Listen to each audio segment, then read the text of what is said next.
Es el momento, lo dicho, de recibir acá en el 98.7 al doctor Martín Rizzo. Si buscas un portón automático para tu casa o para la oficina, asegúrate que sea fuerte, que sea seguro, que sea práctico, que sea un SEA. Porque solo un portón SEA te asegura el mayor respaldo técnico, un service propio en todo el país y la garantía de todos sus productos. Ingresa en seaportones.uy o llama al 2601-2611. Si vas a elegir un portón, que sea un SEA. Hola Martín, buen día, bienvenido. Buenos días, ¿cómo están? Bien, muy bien, muchas gracias por atendernos. Bueno, naturalmente está arriba de la mesa, hoy vuelve a ser tapa de los diarios. Cito El País, caducidad, Cabildo Abierto presentó el proyecto, cito La Diaria, Cabildo Abierto presentó su proyecto de pacificación definitiva, entrecomilladas estas dos últimas palabras. ¿Tuviste ya la oportunidad, doctor, de leerlo y de formar opinión acerca del mismo? A ver, recibí unas fotos de un proyecto por WhatsApp, pienso que debe ser el proyecto que se presentaron, e hice una primera lectura muy general, ¿no? En líneas generales coincide con lo que se anunció que se iba a presentar, o sea que no hay mayores dificultades ni sorpresas. Bien, y en ese sentido, ahora vuelvo a citar a Diario El País que dice, para el constitucionalista Rizzo, el proyecto tiene errores jurídicos. ¿Cuáles serían esos errores, Martín? Sí, acabo de ver lo que acaba de publicar El País. Primero hay un error ahí, dice 1975, donde debió decir 1985, claro, ¿no? Hay un error de año, ¿no? Yo no sé si son errores jurídicos o temas con los que uno no está de acuerdo, ¿no? El proyecto de ley atribuye a la doctrina y a la jurisprudencia haber desarrollado una especie de teoría por la cual normas internacionales prevalecen sobre las normas internas. Esto no es así. La Constitución uruguaya, como prácticamente todas las constituciones del mundo, prevén que cualquier Estado puede relacionarse con otros estados por tratados internacionales. La Constitución establece el procedimiento para hacer eso y siempre se ha aceptado que Uruguay, se acepta en todo el mundo, que Uruguay puede someterse a la jurisdicción de tribunales internacionales. Hace décadas, por ejemplo, que Uruguay se sometió a la jurisdicción de la Corte Internacional de Justicia de La Haya. Incluso no hace muchos años tuvimos un juicio contra Argentina. Exacto. Argentina promovió contra Uruguay y bueno, terminó con un pronunciamiento de la Corte Internacional de La Haya, que tanto Uruguay como Argentina acataron que era la única posibilidad que tenía. En 1985, ¿verdad? Marzo de 1985, recién vueltos a la democracia, el Parlamento uruguayo autorizó por unanimidad de votos de senadores y unanimidad de votos de la Cámara de Representantes, o sea, apoyo de todos los partidos políticos, a que el Poder Ejecutivo ratificara la Convención Americana y si Uruguay se sometiera a la jurisdicción de la Corte Interamericana. El presidente Sanguinetti y el canciller, que en aquel momento era el contador Enrique Iglesias, hicieron efectivo esto el 19 de abril de 1985 y desde entonces Uruguay está sometido voluntariamente, soberanamente, de acuerdo a la Constitución, estamos sometidos a la jurisdicción de la Corte Interamericana y por supuesto que las sentencias son obligatorias. No vale aceptar la jurisprudencia, la jurisdicción de un órgano y después diga, bueno, si no me gusta la sentencia no la cumplo. No, las sentencias son obligatorias y la única opción jurídicamente válida que tiene Uruguay es cumplir con esa sentencia. Hasta aquí, Martín, me gustaría que hagamos un punto entonces para reafirmar, de acuerdo a lo que decís, dos paradigmas. El primero y principal, esto en la historia del Uruguay no luce como una novedad. Quiero decir, que recurra a instancias de carácter internacional, fruto de esos tratados internacionales, que son a los que Uruguay libremente se somete. Vinculados a los delitos de lesa humanidad o el capítulo de derechos humanos en general, no luce como una novedad. ¿Estoy en lo cierto? Sí, no, aparte todos los países del mundo hacen a ver, en el mundo nosotros podemos encontrar tres grupos de países. Un grupo muy chiquitito que es Estados Unidos, en su momento la Unión Soviética, no sé China, posiblemente China esté en esa situación, que no reconoce la jurisdicción de ningún tribunal internacional. ¿Por qué? Porque son tan grandes que no precisan una sentencia, ellos hacen lo que quieren. En el otro extremo tenemos algunos países, tipo Trinidad Tobago, algún país de África, que incumplen tanto las normas que por supuesto no se van a someter a la jurisdicción de tribunales internacionales. ¿Qué ejemplo ponías? Porque no se escuchó del todo bien. ¿Qué ejemplo ponías, Rizzo? Y algunos ejemplos, algunos países de América, de África, por ejemplo, Trinidad Tobago, en las Antillas, es decir, son esos países que son violadores contumaces del derecho y bueno, los delincuentes no se van a poner al servicio voluntariamente a la jurisdicción de un juez. Y después el resto, la inmensa mayoría de los demás países, se han sometido a la jurisdicción de organismos internacionales. En América Latina, todos los países estamos sometidos a la jurisdicción de la Corte, salvo un grupo muy limitado, que son violadores contumaces de los derechos humanos. Venezuela, Cuba, Trinidad Tobago y alguna otra isla del Caribe. Perú, en la época de Fujimori, también quiso salir del sistema, pero Fujimori cayó antes de que lo pudiera hacer. Entonces, Perú hoy sigue dentro del sistema. Todos los países del mundo hacen esto, y todos los países tienen sentencias, y para todos los países las sentencias son obligatorias. Bien. La otra cosa, entonces, a partir de tu relato que conviene recordar es que, bueno, primero que estamos, lo acabas de reafirmar, en un grupo absolutamente mayoritario de países, y que en todo caso las excepciones pasan por sentirse demasiado poderosos o sentirse, y en los hechos ser, constantes violadores de derechos de minorías, o en fin, violadores de la norma y de la ley. ¿Estamos de acuerdo en eso? Sin lugar a dudas. Bien, en ese contexto, hay bueno, por definición, a ver si te sigo bien, las acciones que ha tomado Uruguay, igual que la inmensa mayoría de los países, tienen que ver con decisiones que libremente ha decidido tomar en cuanto a incorporarse a estos tratados o a estos organismos. Eso también está meridianamente claro, ¿verdad? No cabe la más mínima duda y tiene base en la Constitución. Y acá, ya que usás la palabra clave de todo esto, la Constitución, ¿qué sucede? ¿Qué es de estilo? ¿Se lo puede ver a esto de una única manera cuando, por ejemplo, supongamos que exista en el marco de estos tratados internacionales una decisión de estos organismos, por ejemplo la Corte Interamericana, pero podría ser otro, que sostiene algo que entraría en contradicción o bien con una ley del Uruguay o bien incluso con la propia Constitución de la República? A, ¿puede ocurrir eso? B, ¿ha ocurrido? C, ¿cuál norma, cuál fuente tiene más importancia o más jerarquía?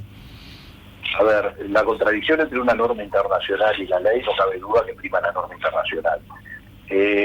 Si una sentencia puede violar la Constitución, puede oponerse a la Constitución, no conozco ningún caso, puede pasar y en ese caso prima la sentencia.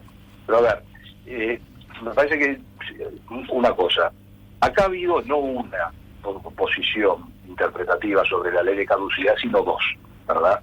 Hay una que podemos decir que es la interpretación tradicional, que aplica en forma muy estricta el principio de retroactividad, que requiere normas internas y demás. Por esa línea interpretativa, ¿verdad? La sentencia de la Corte Interamericana es contraria a esa línea interpretativa. Existe una segunda línea interpretativa, que hoy es la mayoría en América Latina y en el mundo, que nos dice que no, que la interpretación que hace la Corte Interamericana, basada en normas de derecho internacional, en normas consuetudinarias y demás, es la interpretación correcta. Frente a esa doble interpretación que ha dividido a la sociedad uruguaya, se han sostenido las dos interpretaciones, ¿cómo se termina ese tema? Y bueno, las discusiones jurídicas se determinan con la sentencia final. Y en el Uruguay, para Uruguay, la sentencia final la ha dictado la Corte Interamericana. Ahora, podemos seguir pensando en lo que pensábamos antes. Puede ser que la sentencia no convenza en sus argumentos, pero Uruguay tiene que cumplir con esa sentencia, que es la que ha cerrado la disputa jurídica desde ese punto de vista. Ajá. Acá hay otro aspecto que me parece interesante que el público pueda entenderlo con la mayor claridad posible. En algún punto, cuando voceros de Cabildo Abierto abordan este tema, ponen arriba de la mesa por decirlo de algún modo, la fragilidad o la mala calidad de la ley interpretativa de la ley de la caducidad. ¿No es cierto? Este es un argumento que se ha usado muchas veces. La pregunta que quiero hacerte, doctor, es la siguiente. ¿Esta ley la interpretativa, ¿en qué medida dialoga o se vincula con la decisión de la Corte Interamericana a propósito de decisiones que tomó con relación a que el Uruguay debía abordar tales o cuales acciones? Esto es difícil de explicar así en unos segundos así por radio, pero bueno.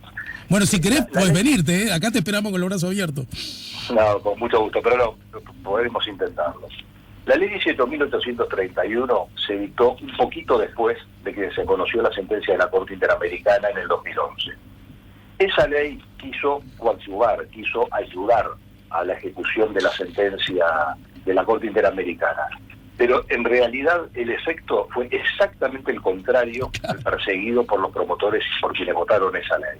Esa ley se ha transformado desde entonces en el principal obstáculo para las investigaciones y para el cumplimiento de la sentencia americana. ¿De qué modo? Se han presentado en cada expediente excepciones de inconstitucionalidad, Claro. Con lo cual, para empezar, paralizan el expediente por 1 año, 2 años, y después la Suprema Corte de Justicia dictó una sentencia declarando la inconstitucionalidad y desplazó el tema de discusión. Ahora todo el mundo habla de la ley 18.831. La ley 18.831 es irrelevante en este caso. Por ejemplo, la ley ha sido declarada inconstitucionalidad en cada expediente judicial por la Suprema Corte de Justicia, lo cual significa que esa ley no se aplica en ningún caso. O sea que la ley esa no puede molestar a nadie, no se aplica esa ley. Si ahora la derogan, va a ser lo mismo, no se va a aplicar algo que ya antes no se aplicaba. ¿Y qué hacen los jueces al no poder aplicar la ley esta? Aplican directamente la sentencia de la Corte Interamericana y siguen adelante. Hay algunos tribunales que, bueno, tienen sus interpretaciones particulares y hay algunas dificultades, pero es inocuo el tema. Estamos discutiendo algo que es accesorio y que no hace al fondo del asunto. El fondo del asunto es la sentencia de la Corte Interamericana a la cual Uruguay está obligado a cumplir. Entonces, a ver si interpreto bien tu lectura de los hechos. En caso que esa ley, estamos jugando, ¿verdad? La ley interpretativa no existiese, no solo teniendo firme la decisión de la Corte Interamericana, ¿verdad? No solo no operaría como un elemento a favor de la llamada impunidad, sino que por el contrario facilitaría más plenamente las decisiones recomendadas o exigidas por la Corte Interamericana. No, yo creo que sería lo mismo. Que esté derogada o que no esté derogada es exactamente lo mismo. No, pero, ¿sabes? Me apoyé en tus palabras en este sentido, Martín, a ver si hice una mala lectura. En la medida que esa ley ha sido utilizada por los defensores de presuntos violadores de derechos humanos justamente para argumentar que es inconstitucional y de ese modo retrasar el proceso legal, termina siendo una herramienta facilitadora de quienes, digamos, defienden a los acusados de haber violado derechos humanos.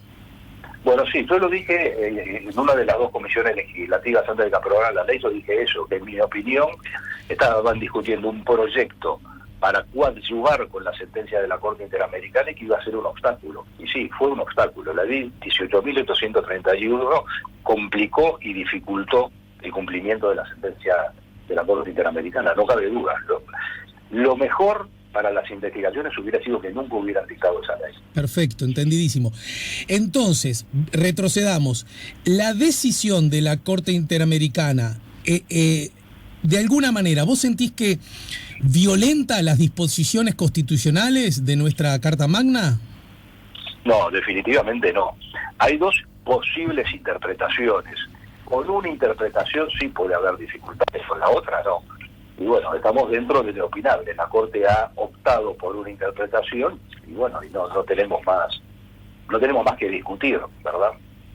Bien, pero la pregunta es esta. ¿Hay alguna posibilidad que si logra el Parlamento uruguayo sacarse de encima, estoy jugando con las palabras, la ley interpretativa, puede haber una chance de eludir lo recomendado o exigido, que a propósito no sé cuál es el término más adecuado, recomendar o exigir de la Corte Interamericana, y de ese modo volver a estar vigente la ley de la caducidad? Empiezo por esto último que me parece es muy importante.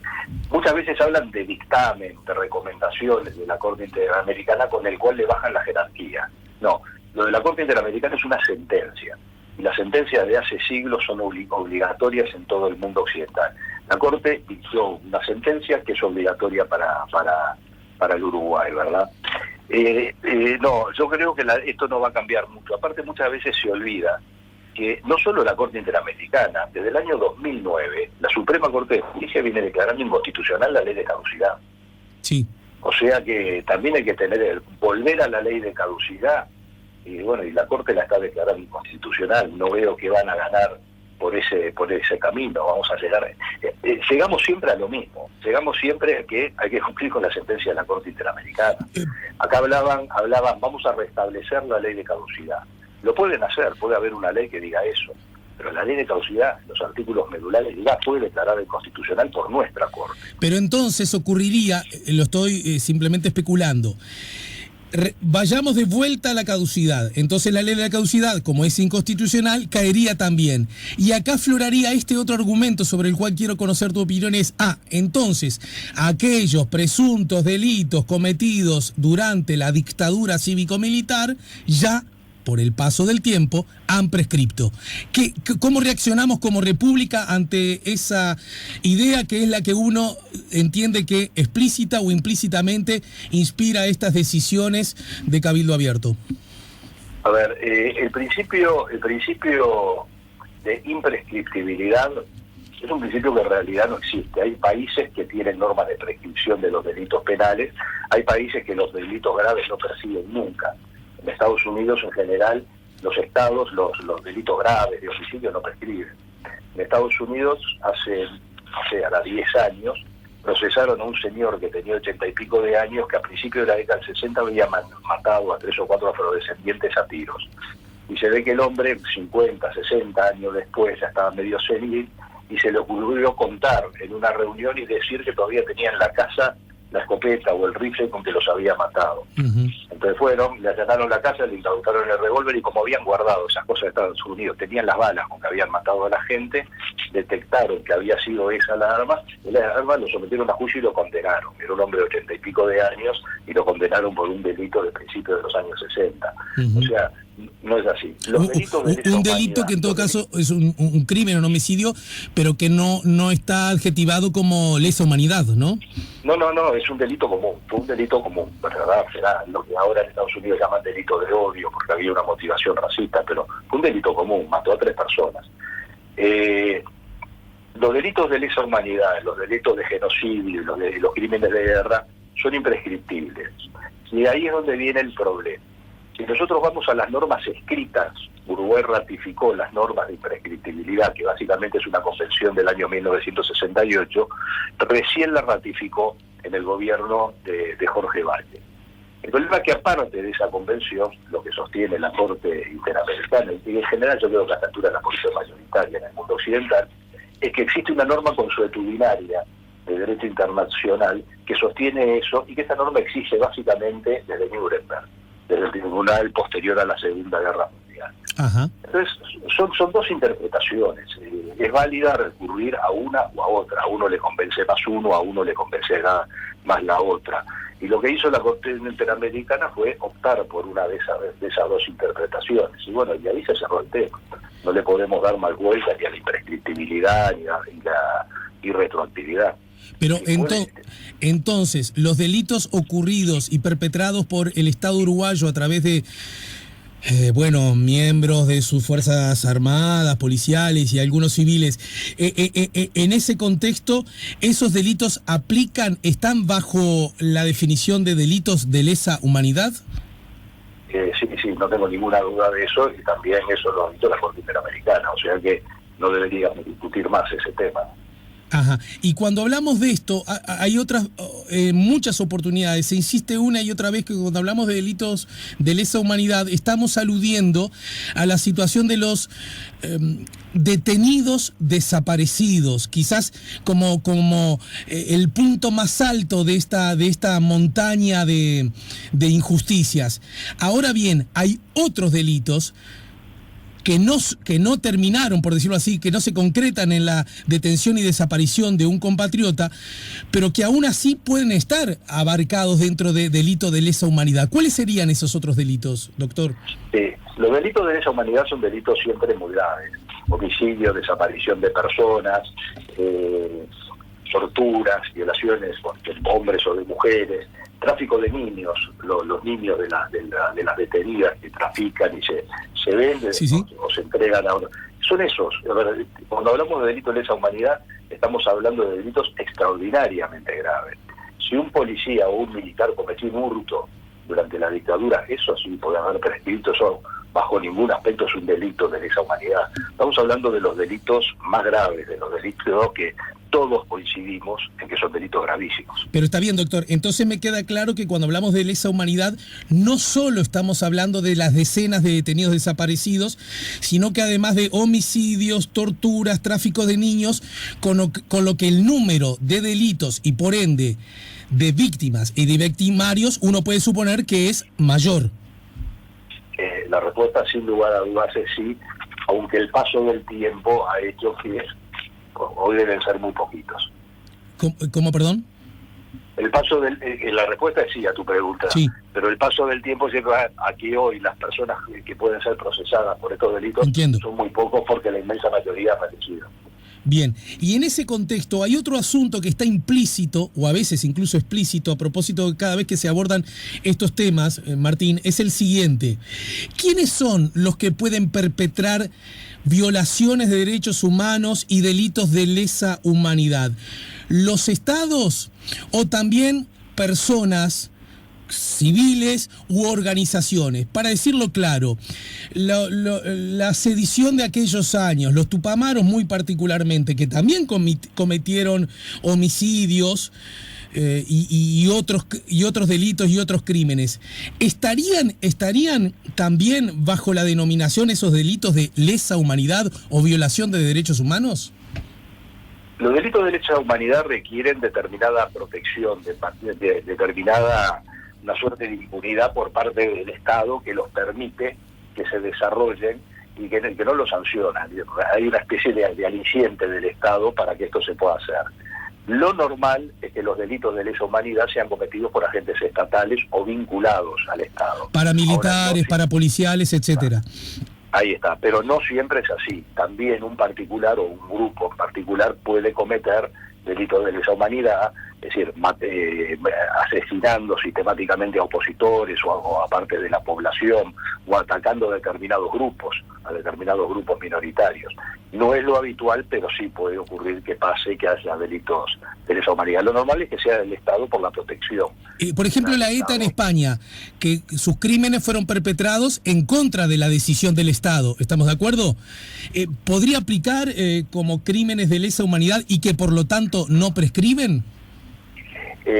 Y bueno, posiblemente sí, habría que estudiar, yo no conozco tanto en detalle. Bien. Pero por ejemplo en Asia, en algunos lugares del Asia han habido grupos que se han en la ex Yugoslavia, han habido grupos particulares armados que se dedicaron a exterminar a otros grupos, ¿verdad? Pero con la complicidad del Estado o de los gobernantes.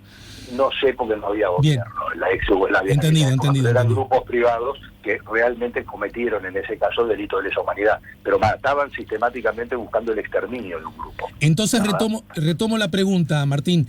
Y en el caso de los delitos cometidos por organizaciones sediciosas, ilegales como los tupamaros, y que algunos de esos delitos aún puedan permanecer impunes porque no se encontró al o a los responsables, ¿aplicaría la imprescriptibilidad, por ejemplo? Que es algo que yo veo que se reclama desde los relatos que, por ejemplo, sustentan representantes, y entre otros, de Cabildo Abierto. A ver, yo creo que no. Los delitos que cometieron los tupamaros, que fueron muchos, fueron delitos comunes en un periodo de normalidad, teoría, una normalidad institucional. En el año 72 quedó exterminado el movimiento tupamaro y ya no cometieron más delitos. La inmensa mayoría estaban presos o exiliados. O sea que yo, en principio, pienso que no podemos calificarlos como delito de lesa humanidad. Ahora, si me permitís, acá hay algunos comentarios que a veces aparecen, ¿verdad? Entonces dice, pero la Corte no dice nada de los tupamaros. No. los jueces se pronuncian sobre el caso que le plantean. Si tú vas y planteas un juicio de desalojo al juez, el juez se va a pronunciar sobre ese desalojo, no se va a pronunciar sobre una indemnización por daños y perjuicios. A la Corte Interamericana el caso que se le planteó fue el caso fueron los casos comprendidos en la ley de caducidad. Nunca nadie le planteó a la Corte Interamericana nada vinculado con la ley de amnistía para tupamaros. No sé qué haría la Corte si se lo plantea. Pero en todo caso, si alguien está interesado en hacerlo, podría llegar a hacerlo. Sí, es tan lento el sistema que sería prácticamente inviable en los hechos, pero sí, teóricamente podría. Antes de despedirte por hoy, estimado Martín, y desde ya con el agradecimiento explícito, hay un aspecto que cada vez que se abordan estos temas, y en particular los voceros de Cabildo Abierto, ponen arriba de la mesa el famoso concepto de la soberanía y las decisiones que la patria debe tomar a propósito de estos temas. Y decisiones como de la Convención Interamericana ponen en riesgo justamente esa soberanía, y de hecho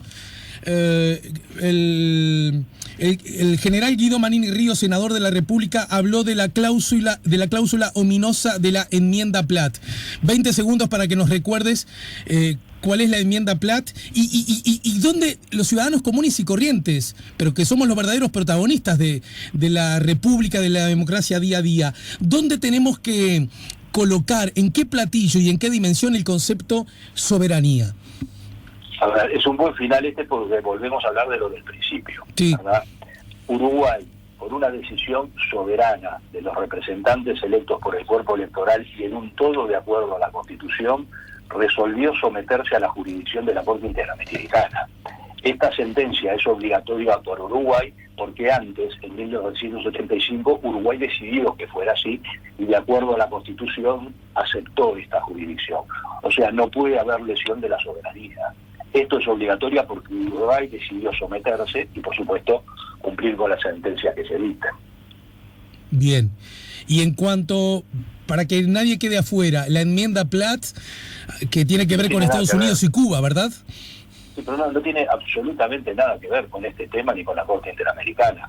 Absolutamente nada. Esto no es un problema de intervencionismo. Esto es la consecuencia de una decisión que tomó Uruguay libremente y de acuerdo a su Constitución.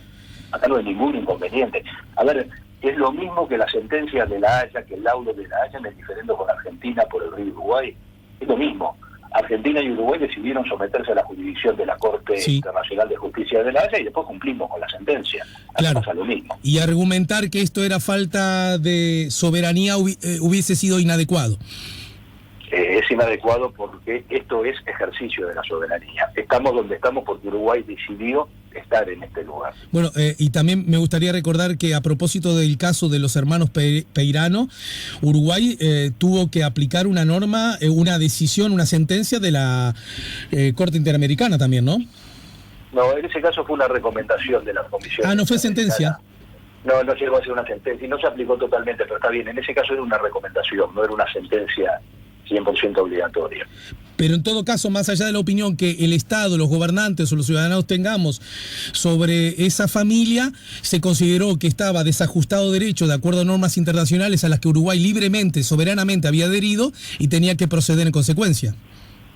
Sí, eso es así, pero reitero, ahí no era una sentencia, ahí era una recomendación. Uruguay tenía margen de maniobra que no tiene en este caso. Por lo tanto, Uruguay hace bien, para terminar, en aplicar la sentencia de la Corte Interamericana, y Uruguay, por lo tanto, hace bien en investigar los delitos de lesa humanidad que, por definición, no prescriben, ¿verdad? A mí me parece que es clarísimo que eso es lo que tiene que hacer Uruguay, cumplir con la sentencia. Más allá de quién circunstancialmente gobierna la República. Por supuesto, estos son compromisos internacionales que están por encima de los partidos.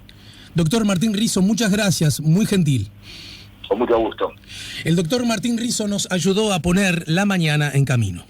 Si buscas un portón automático para tu casa o para la oficina, asegúrate que sea fuerte, que sea seguro, que sea práctico, que sea un SEA. Porque solo un portón SEA te asegura el mayor respaldo técnico, un service propio en todo el país y la garantía de todos sus productos. Ingresa en seaportones.uy o llama al 2601-2611. Si vas a elegir un portón, que sea un SEA.